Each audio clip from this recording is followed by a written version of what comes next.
السلام علیکم ناظرین، نئے ولاگ کے ساتھ میں ہوں آپ کی میزبان شاہین برک۔ جیسا کہ آپ جانتے ہیں 2023 کا آغاز ہو چکا ہے۔ اللہ کرے کہ یہ نیا سال ہمارے لیے بہت ساری خوشیاں لے کر آئے، بلکہ ہر کسی کے لیے یہ بہت ساری خوشیاں لے کر آئے، کیونکہ ہم نے پچھلے سال میں بہت سارے مسائل کا سامنا کیا ہے، ہم سب نے مل کر کیا ہے۔ اب دیکھنا یہ ہے کہ اس نئے سال میں کیا ہمارے پرانے مسائل حل ہوتے ہیں، کیا ہمارے حکمران اپنی اپنی کرسیوں کی جنگ چھوڑ کر، جو ابھی بھی تخت پنجاب کی ایک جنگ شروع ہوئی ہوئی ہے، اس کو چھوڑ کر عوام کے بارے میں بھی کچھ سوچتے ہیں؟ کیا ملکی معیشت بہتر ہو سکتی ہے؟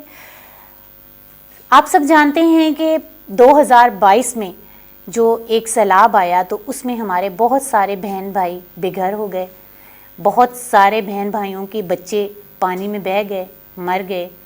تو 2022 میں تو ان کے لیے کوئی بھی ایسے انتظامات نہیں کیے گئے جن کے بارے میں یہ کہا جائے کہ ان کا سال بہت اچھا رہا۔ ویسے تو الحمدللہ بہت سارے لوگ اپنے گھروں میں خوش ہیں، لیکن ہمارے بہت سارے بہن بھائی 2022 میں جن کی بہت ساری بچے بچیاں اور ان کی جان و مال کا بہت نقصان ہوا، ان کے لیے یہ سال بہت ہی برا رہا، اور مہنگائی کے حوالے سے بھی یہ سال بہت برا رہا۔ جبکہ اگر ہم سیاست کی بات کریں تو ہر لمحہ ہمیں یہ فیل ہوا کہ سیاستدانوں کو عوام کی کوئی فکر نہیں ہے۔ آپ کسی بھی پارٹی کی بات کر لیں، آپ پیپلز پارٹی کی بات کر لیں، پی ٹی اے کی بات کر لیں، مسلم لیگ نون کی بات کر لیں، تو ہر کوئی اپنی کرسی کی جنگ لڑتا ہوا نظر آیا۔ پاکستانی عوام کے ساتھ کوئی کسی کا تعلق نظر نہیں آیا، کسی کے دل میں یہ درد ہم نے محسوس نہیں کیا کہ کچھ بہن بھائی بے گھر ہو گئے ہیں تو ان کو اتنی شدید سردی ہے اس وقت، تو ان کے پاس گھر نہیں ہے، ان کے پاس ٹینٹ بھی نہیں ہے، ان کے پاس کھانے کے لیے چیزیں بھی نہیں ہیں، تو ان کے لیے 2022 جو تھا وہ کسی قیامت سے کم نہیں تھا۔ کیا یہ 2022 کی چیزوں کو ریپیٹ کیا جائے گا، یا 2023 میں کچھ اچھے انتظامات کیے جائیں گے، عوام کے لیے خوشخبریاں ہوں گی؟ جس طرح سے 2022 میں ہمارے بچے ڈگریاں لے کر سڑکوں پہ دھکے کھاتے رہے، صحت کے حوالے سے بہت سارے مسائل کا شکار رہے ہم، آئی ایم ایف کے نام پر جو ڈھنڈورا پیٹا گیا کہ اس کے ساتھ یہ معاہدہ کیا، یہ کیا آئی ایم ایف کے ساتھ، اس کو لے کر جو مہنگائی کا ایک طوفان کھڑا کیا گیا اور غریب کو غریب تر فاقوں پر لایا گیا، اور جو مڈل کلاس لوگ ہیں ان کا گزارا مشکل ہو گیا۔ تو یہ 2022 کی وہ چیزیں ہیں جو تکلیف دہ ہیں۔ 2022 کسی طرح سے بھی اچھا نہیں رہا۔ 2023 میں یہ سارے مسائل حل ہوں گے، اور یہ مسائل کیسے حل ہوں گے؟ اس وقت تو سب کو اپنی اپنی پڑی ہوئی ہے۔ یہاں ہر دوسرے دن الیکشن ہو رہے ہیں، دوسرے دن سیٹ چینج ہو رہی ہے، دوسرے دن حکمران جو ہیں وہ ایک دوسرے سے لڑ رہے ہیں، اور سب کو کسی کو ایک کو بھی عوام کی فکر نہیں ہے۔ کیا ایسی سچویشن میں صحت کے بارے میں کام کیا جائے گا؟ کیا ایسی سچویشن میں مہنگائی کو کنٹرول کرنے کے لیے کام کیا جائے گا؟ کیا ایسی سچویشن میں کون ہے، وہ کون ہوگا جو اس سچویشن کو کنٹرول کرنے کے لیے پاکستان میں پڑھے لکھے بچوں کی نوکریوں کے لیے کوئی حل کرے گا؟ بلکہ دوسری جانب ایک اور چیز جو بڑی مجھے نظر آئی، بلکہ آپ سب نے بھی دیکھی، کہ عوام کو بجائے یہ سہولیات دینے کے کہ عوام اپنا کام خود کرے، بچے ہیں وہ اپنے بزنس کریں، چھوٹے چھوٹے بزنس سٹارٹ کریں، ان کو بھکاری بنانے کے اقدامات اٹھائے گئے، جیسے کہ بے نظیر انکم سپورٹ کو آپ اس کو کوئی بھی نام دے دیں، احساس کفالت پروگرام کا نام دے دیں، یا اس کو بے نظیر انکم سپورٹ کا نام دے دیں، یا اس کو آپ جو بھی راشن پروگرام ہے آپ بانٹ رہے ہو، اور لوگوں کو کس طرف لگا رہے ہو؟ عوام کو ہماری پوری انڈسٹری تباہ ہو گئی ہے، ہماری صنعتیں تباہ ہو گئی ہیں، ہمارے پاس یہاں پہ کارخانے نہیں ہیں، ایسی کوئی کاروبار شروع نہیں کیا گیا جس میں بہت سارے بچے جو ہیں وہ اپنی روزگار کما سکیں۔ بچوں کو انڈیپینڈنٹ بنانے کی بجائے بیکاری بنانے پر زیادہ توجہ دی جا رہی ہے۔ آپ کسی کو 10,000 دے رہے ہو، 15,000 دے رہے ہو، 20,000 دے رہے ہو، خواتین کو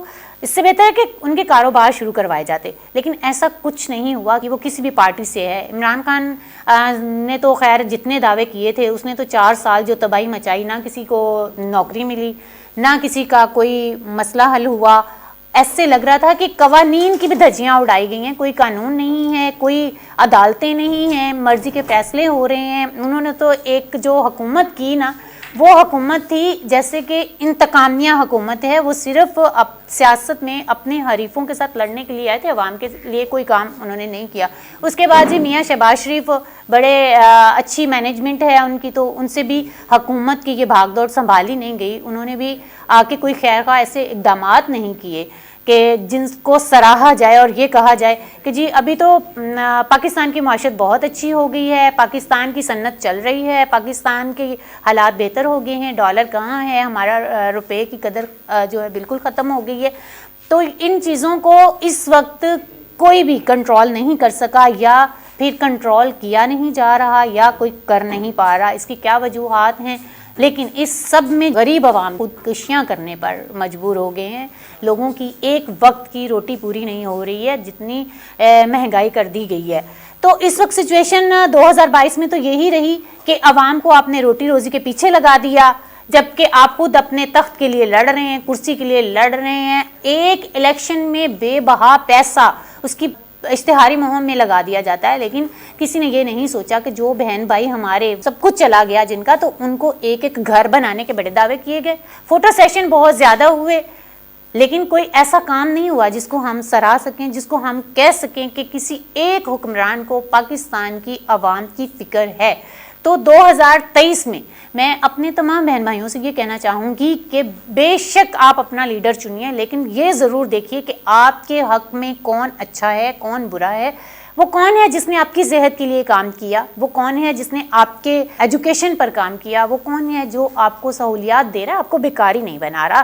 تو اس چیز پہ غور کیجئے. یہ 2000 دے کر، یہ 14,000 دے کر آپ لوگوں کو سٹینڈ نہیں کیا جا رہا، خود کفیل نہیں بنایا جا رہا، بیکاری بنایا جا رہا ہے. 2023 میں اپنے فیصلے اپنے دماغ سے کیجئے.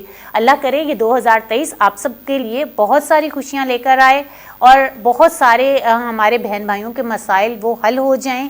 اس 2023 میں اتنی خوشیاں ملیں کہ پرانے 2022 کے زخم بھول جائیں، اور اللہ کرے ہمارے ملک پاکستان کی ترقی کے لیے، صنعت کے لیے بھی کوئی اچھے اقدامات کیے جائیں. اسی کے ساتھ اگلے پروگرام تک کے لیے اجازت دیجیے. اللہ حافظ.